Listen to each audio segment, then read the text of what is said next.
de agosto del año 2017, por primera vez se midió, por medio de un análisis formal, el estado de felicidad de los colombianos. Los datos del análisis provienen de una encuesta realizada a 9.710 personas con una representatividad nacional, tanto urbana como rural, que abarca las 6 regiones y las ciudades metropolitanas.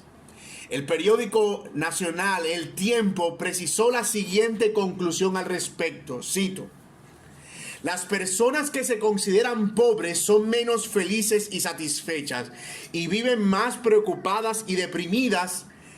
Quienes no se consideran pobres, por otro lado, son 10% más felices y 7.3% más satisfechos. En ese sentido, y en la misma línea, quienes se consideran pobres están 22.5% más preocupados y 47% más deprimidos. Fin de la cita. Ellos también agregan en otro apartado: las personas a las que les alcanza su ingreso son más felices y satisfechas y menos deprimidas y preocupadas. Y continúan agregando: a quienes les alcanza el ingreso son 16% más felices y 14% más satisfechos. Por otra parte, a quienes no les alcanza el ingreso son 62% más preocupados. Fin definitivo de la cita.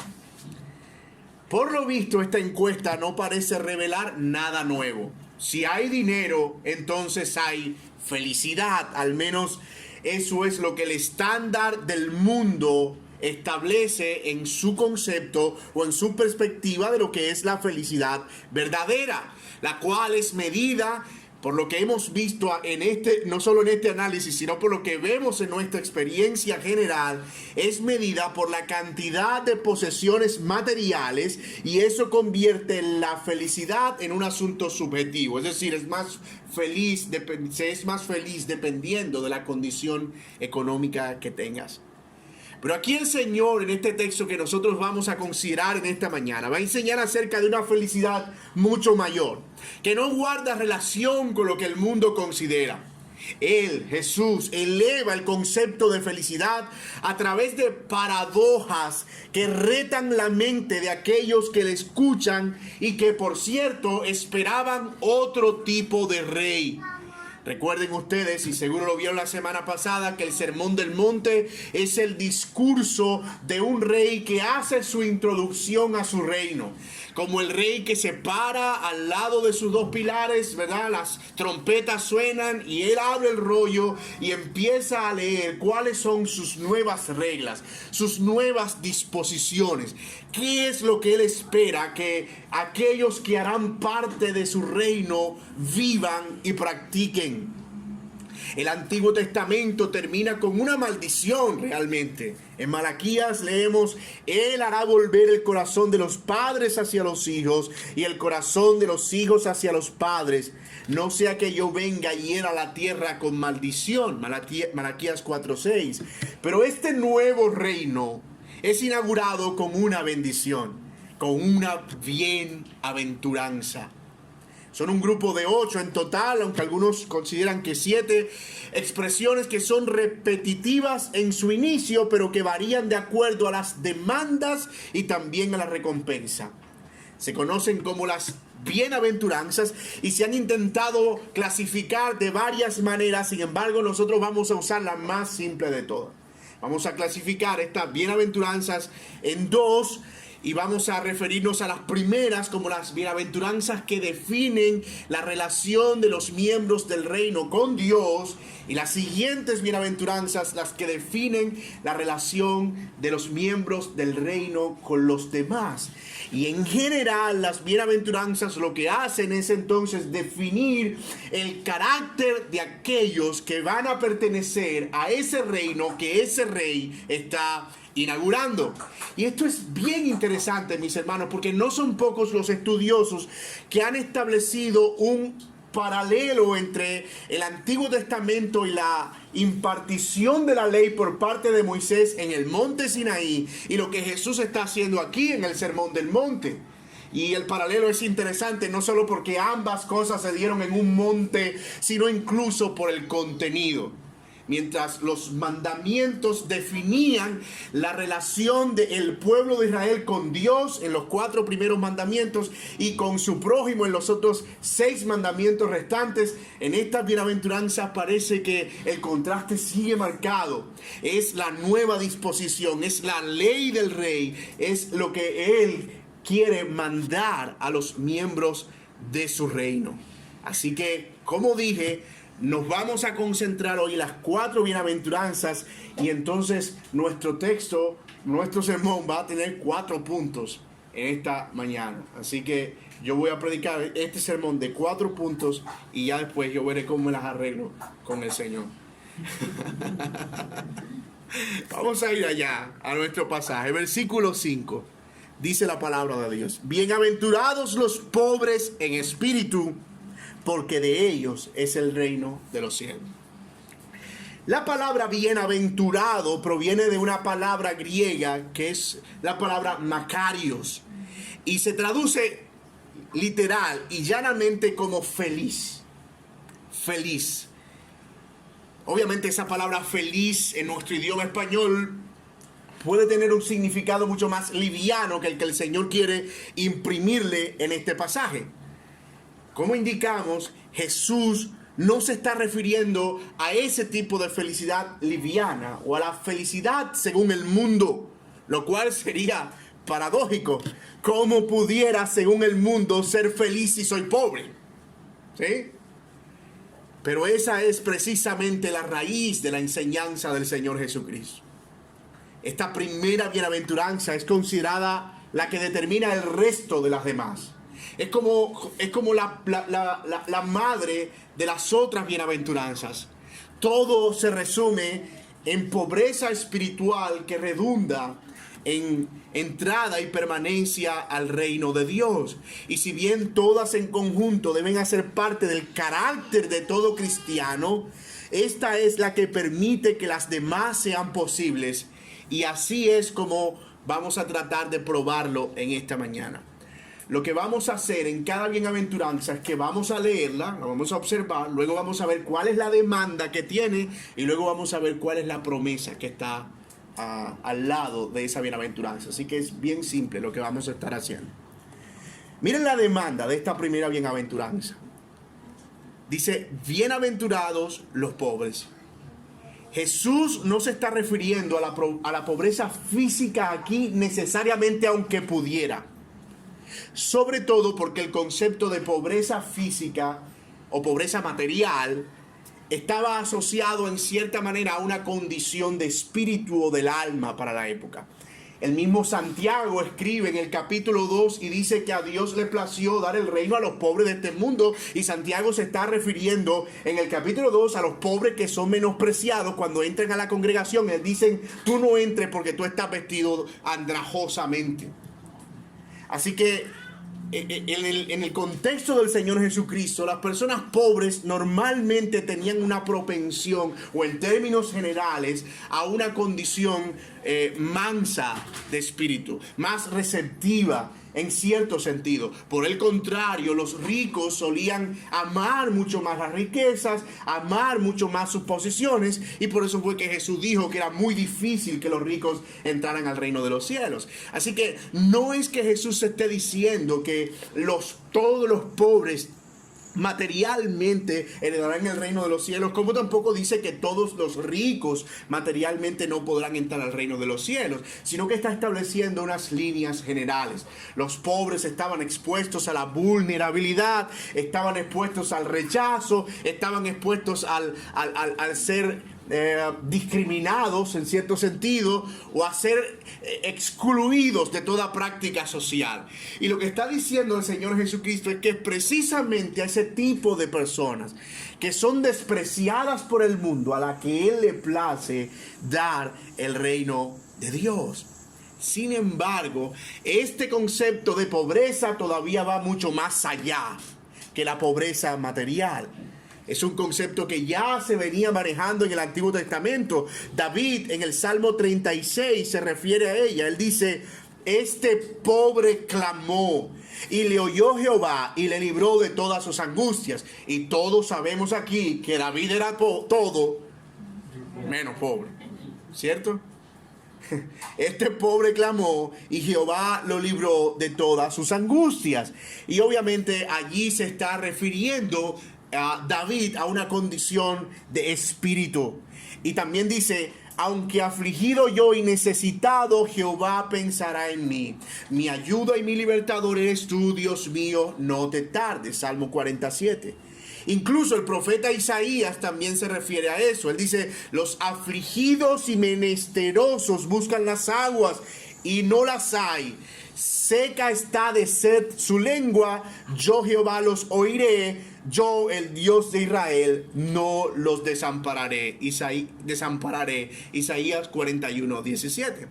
Así que lo que hace Jesús no es introducir un concepto nuevo, es tomar un concepto que ya era conocido en el Antiguo Testamento y lo presenta como la característica fundamental de aquellos que van a pertenecer a su reino, o la característica principal del carácter, valga la redundancia, de los que van a pertenecer a su reino.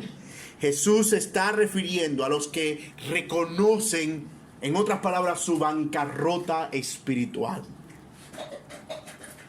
Los que entienden que son indignos e inmerecedores del favor de Dios. La verdadera salvación, de hecho, mi querido hermano y amigo que estás aquí, parte del reconocimiento de que nosotros, espiritualmente hablando, no tenemos nada que ofrecer. Que estamos completamente desprotegidos y desamparados y desprovistos de todo. Que estamos profundamente necesitados de su socorro. Eso es contrario al orgullo y a la autosuficiencia mundana. Las personas orgullosas viven convencidas de que no necesitan a Dios y que están bien. Y algunos incluso asocian su ausencia o su no necesidad de Dios con su abundancia de bienes materiales. Y dicen cosas como: yo lo tengo todo, no me hace falta nada, yo no necesito a Dios. El Señor se refirió a una iglesia que tenía este pensamiento en Apocalipsis.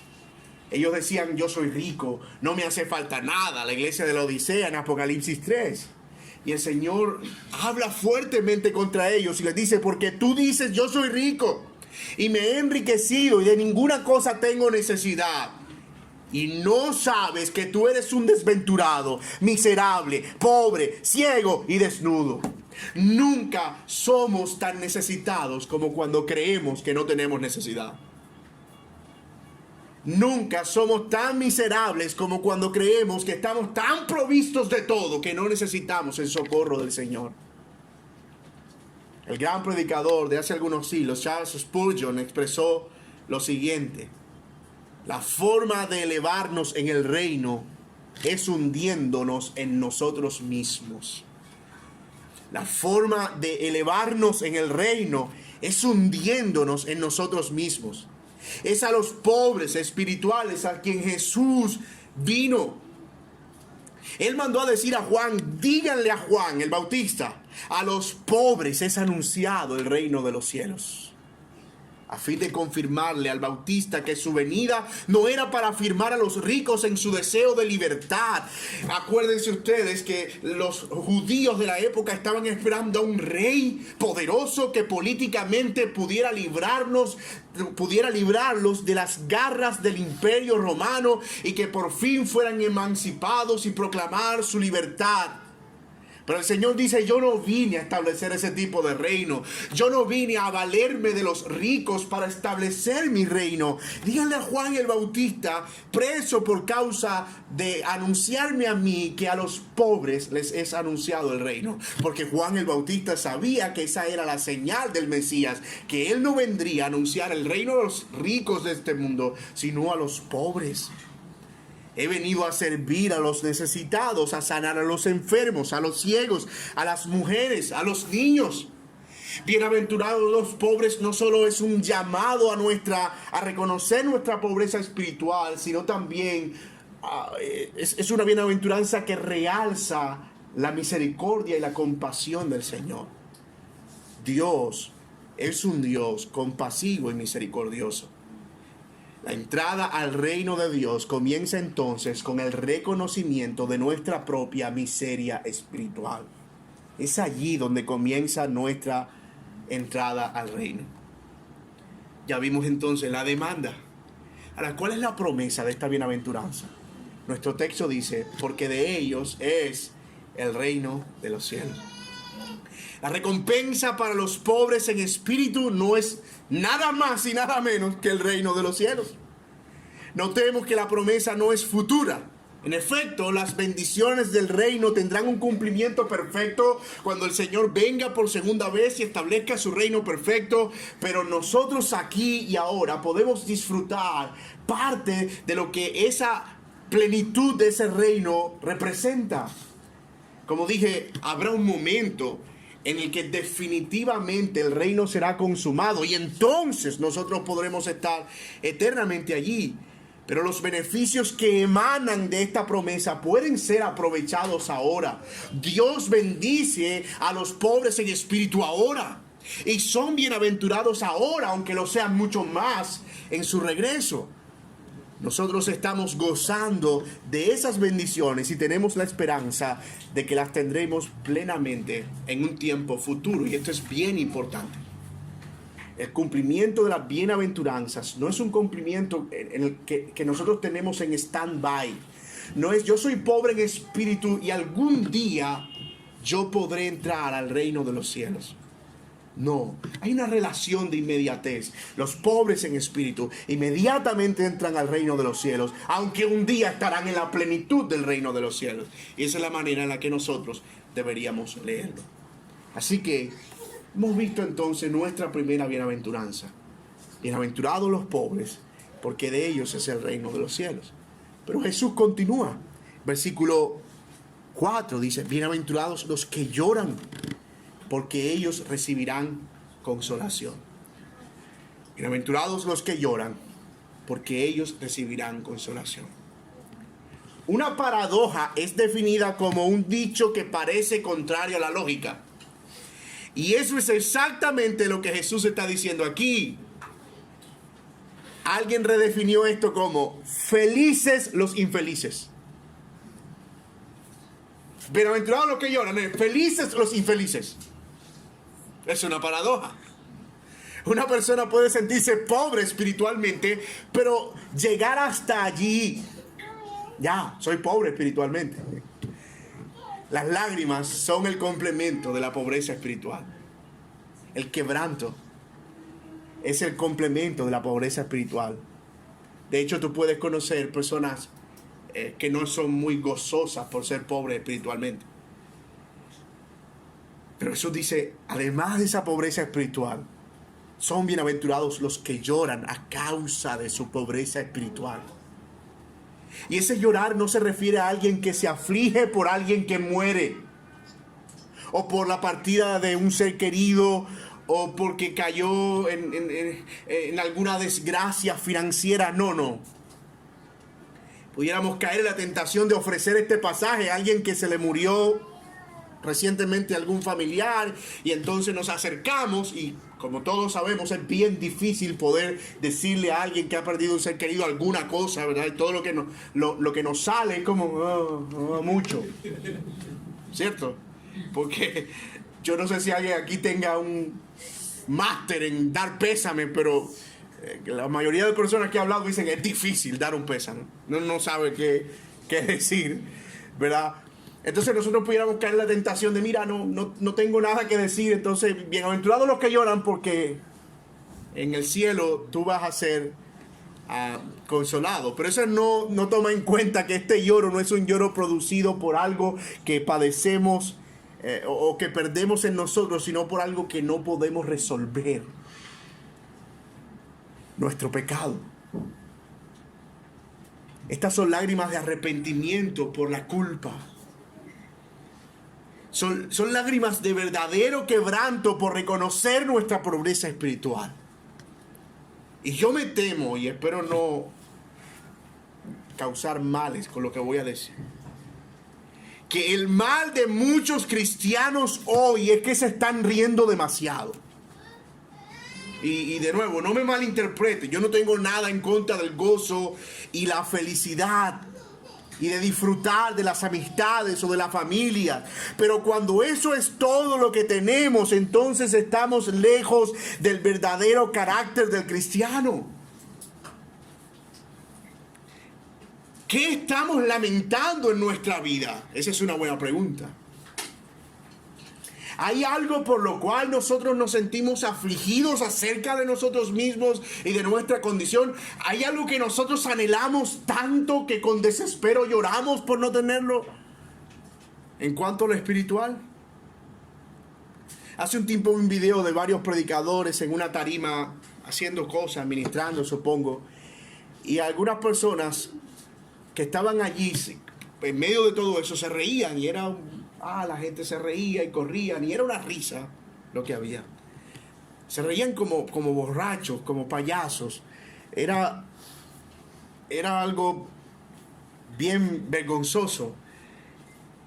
¿No deberían ellos más bien lamentarse y llorar? Pablo habló de esa tristeza y de ese llanto en 2 Corintios 7:10 cuando dijo: porque la tristeza que es conforme a la voluntad de Dios produce un arrepentimiento que conduce a la salvación sin dejar pesar, pero la tristeza del mundo produce muerte. Y ese es el punto aquí, hermanos.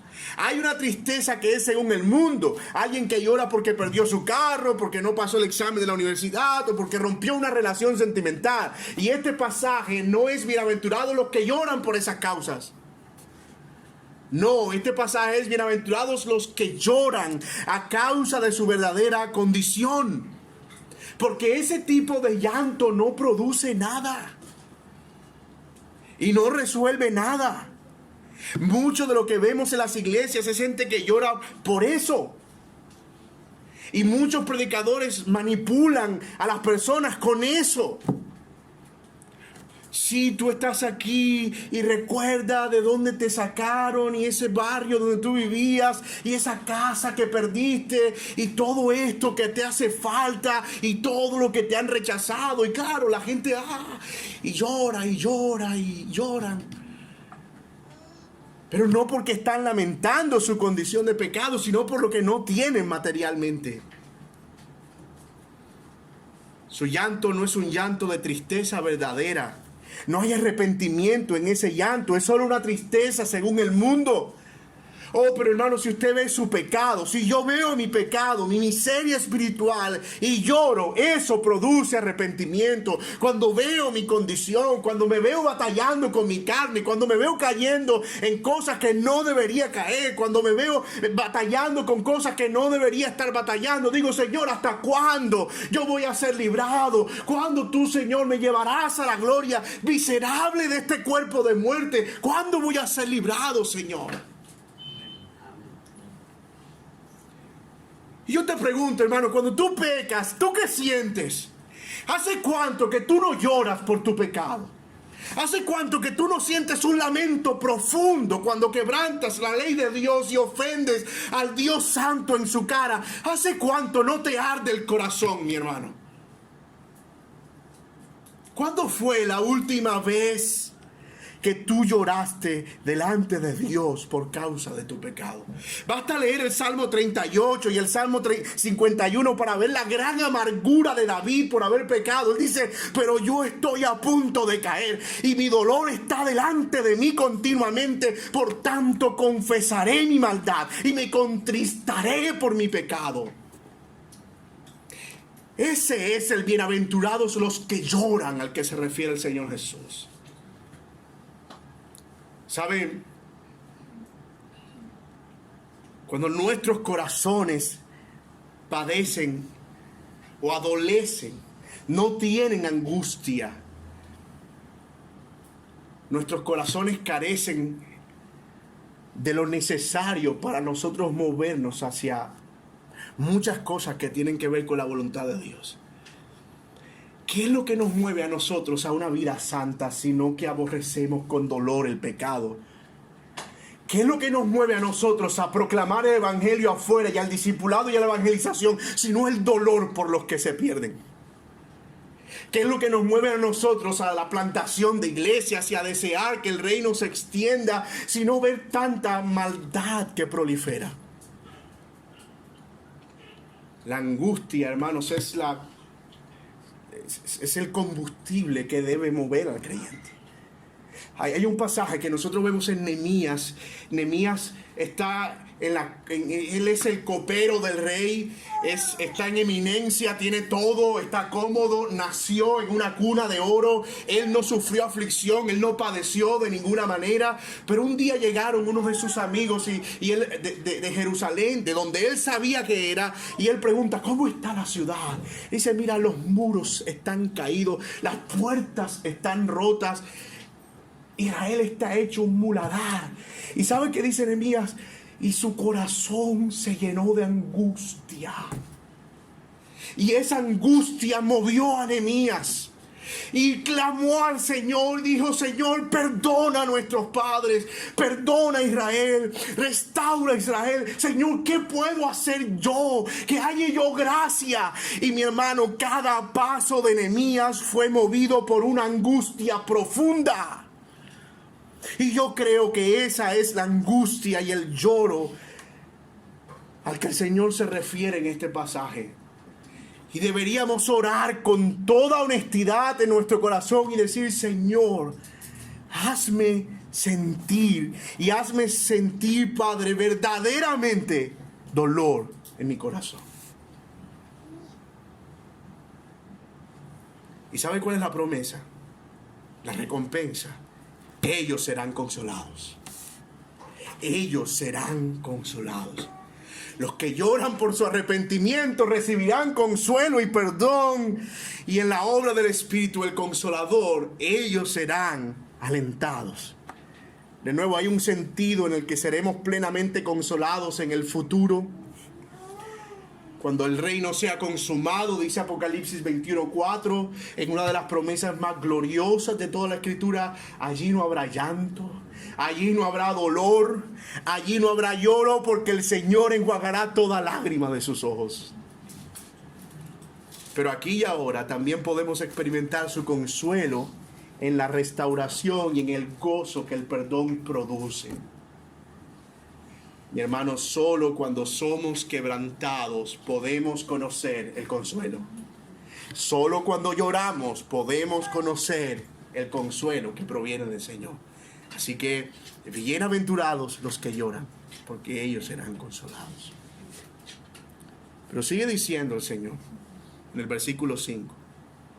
Bienaventurados los mansos, porque ellos recibirán la tierra por heredad. Esta bienaventuranza proviene del Salmo 37:11 y guarda una estrecha relación con las otras dos que hemos mencionado. Una vez nosotros vemos nuestra bancarrota espiritual o nos reconocemos como pobres espiritualmente y lloramos por nuestro pecado en arrepentimiento, lo que viene es una actitud humilde ante Dios. Lo que viene es una actitud humilde ante Dios. Y no solo ante Dios, sino también ante los hombres. Y eso es lo que traduce la palabra en el original. Humildad, manso, humilde. Esta humildad está basada precisamente en el concepto de que tengo de mí y cuán consciente soy de mi condición. Entiendo que no soy merecedor de nada y que tampoco tengo nada de qué gloriarme.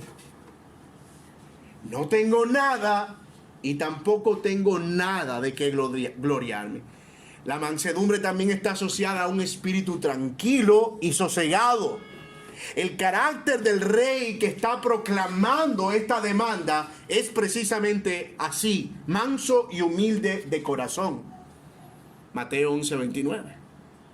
Y él dice, aprendan de mí que soy manso y humilde de corazón.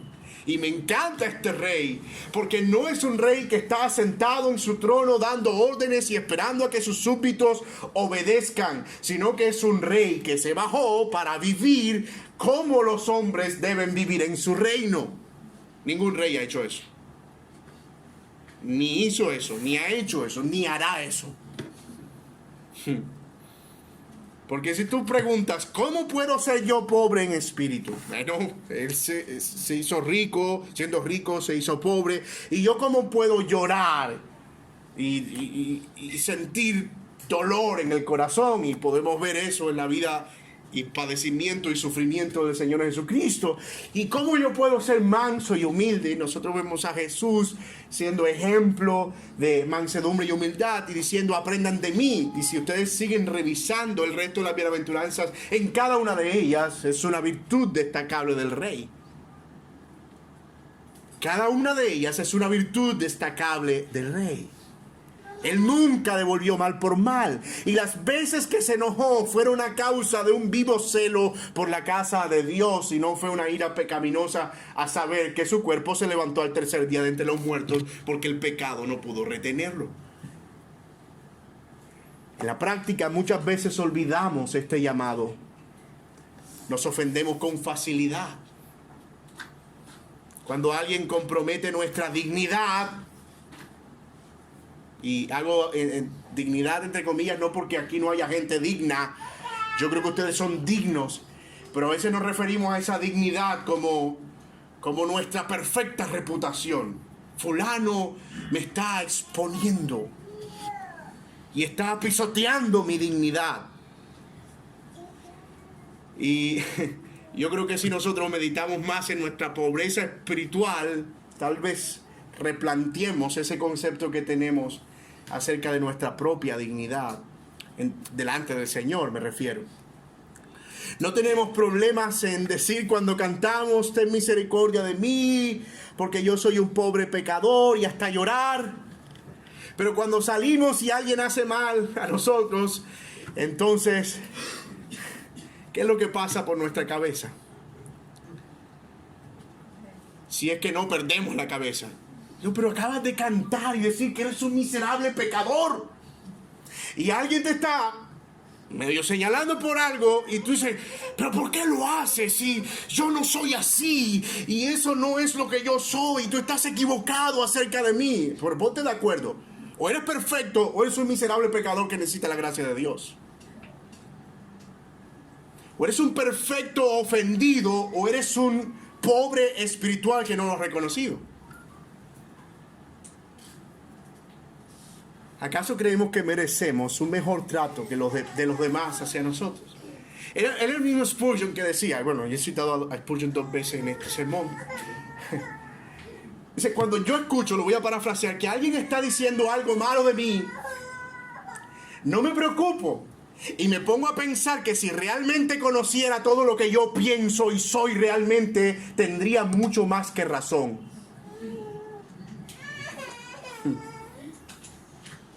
Y se me pasa. Eso lo agregué yo.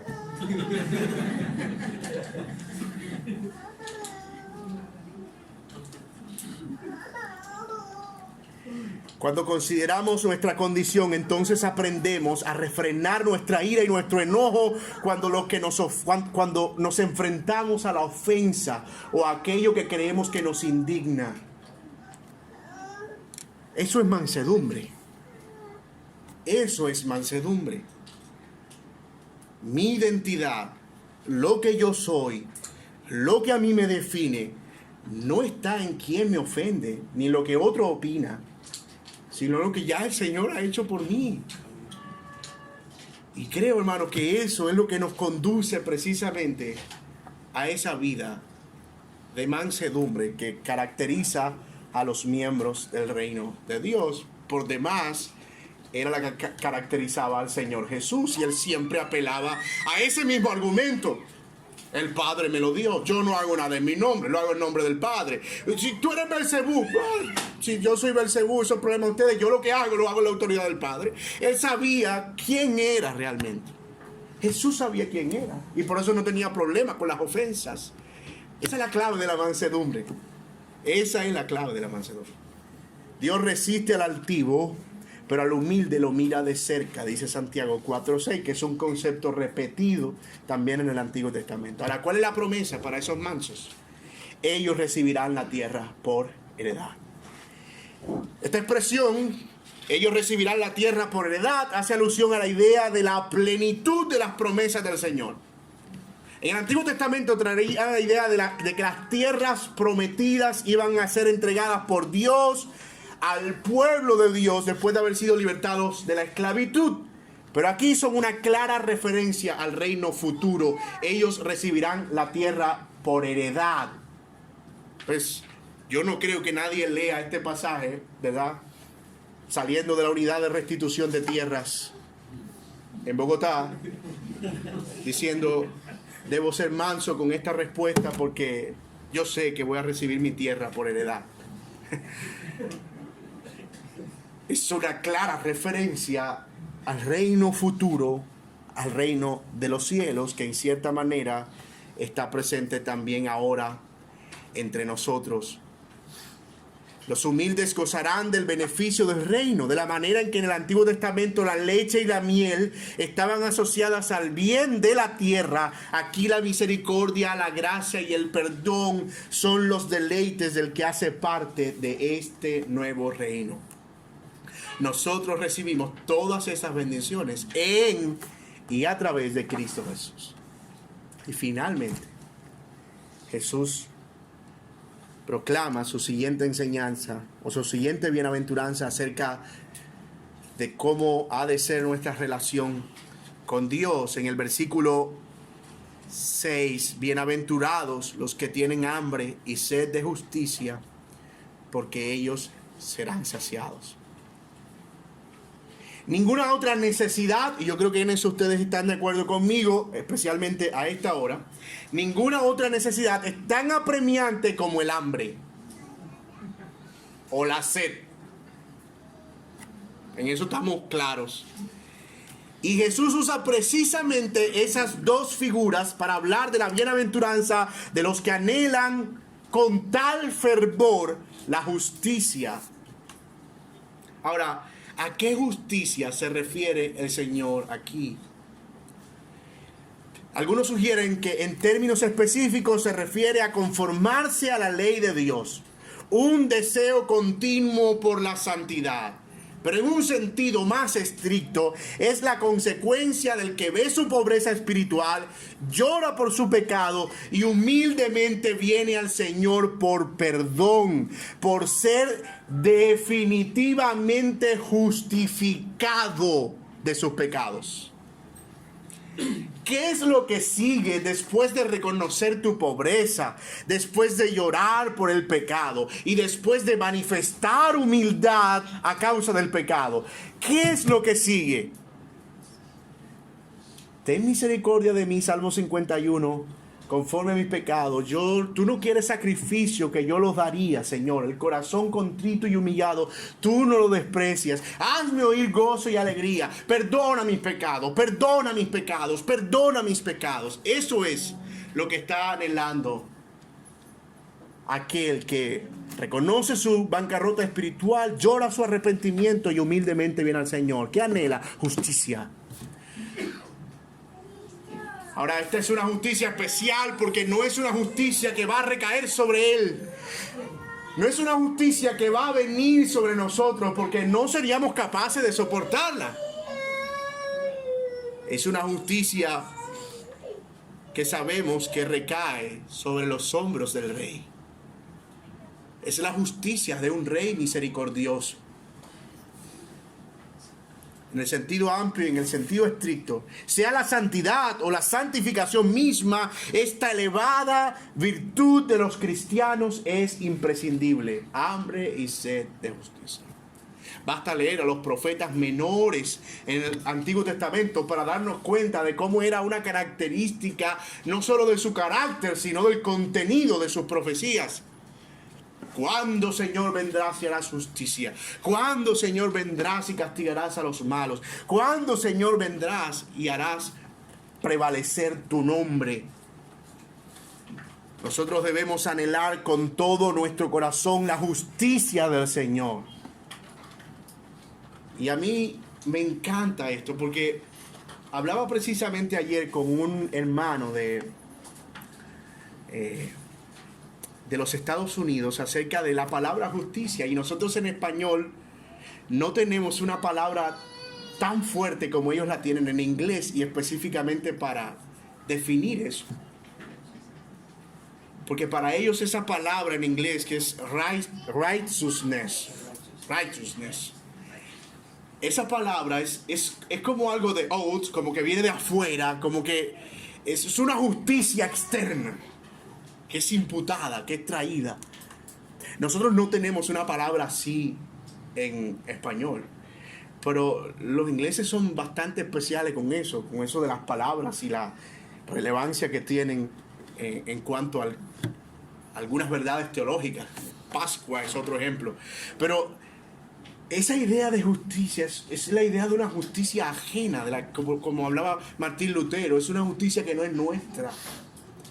Porque si Dios hiciera justicia sobre nosotros, ¿el resultado cuál es?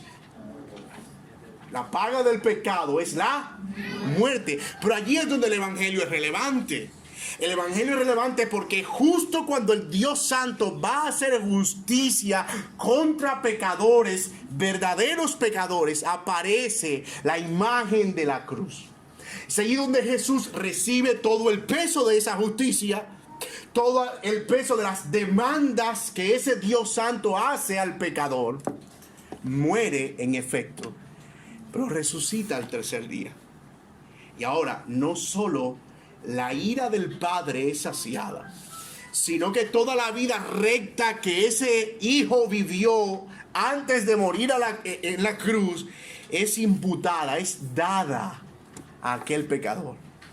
Y eso es una de las cosas más hermosas que nosotros vemos en todo el Nuevo Testamento. Ese intercambio glorioso en el que nosotros damos a Jesús todo nuestro pecado y Él recibe la consecuencia y Él nos da a cambio su justicia. Todo eso por medio de la fe. Ahora, hermanos,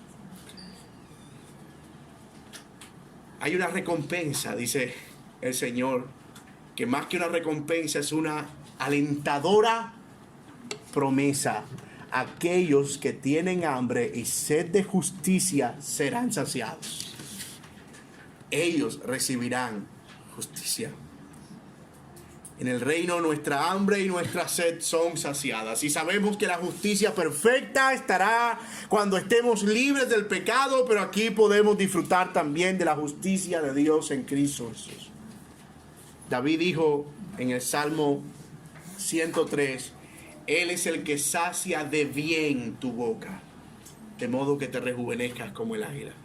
Y en parte es eso lo que recibimos aquellos que anhelamos con hambre y con sed la justicia de Dios. ¿Qué hemos visto hasta aquí a manera de conclusión? La felicidad no está definida por algún estándar del mundo, sino por lo que Dios demanda en su palabra para nosotros. Estas primeras 4 bienaventuranzas parecen presentar el carácter del ciudadano del reino a la luz de su condición y la salvación que el Rey ofrece. Somos llamados a hacernos pobres espiritualmente, renunciar al orgullo y a la autosuficiencia e ir a Dios con todo nuestro corazón, en primer lugar. En segundo lugar, somos llamados a llorar por nuestro pecado, a arrepentirnos y a confiar en el consuelo del Señor. En tercer lugar, somos llamados a reconocer nuestra condición y cómo esa condición debe llevarnos hacia la humildad, hacia Dios finalmente. Y por supuesto, a una mejor manera de vivir entre nosotros. Y finalmente hemos visto que los ciudadanos del reino son caracterizados por hambre y sed de justicia. Ellos anhelan la santidad y también el ser declarados justos delante de Dios, con la justicia perfecta del Rey.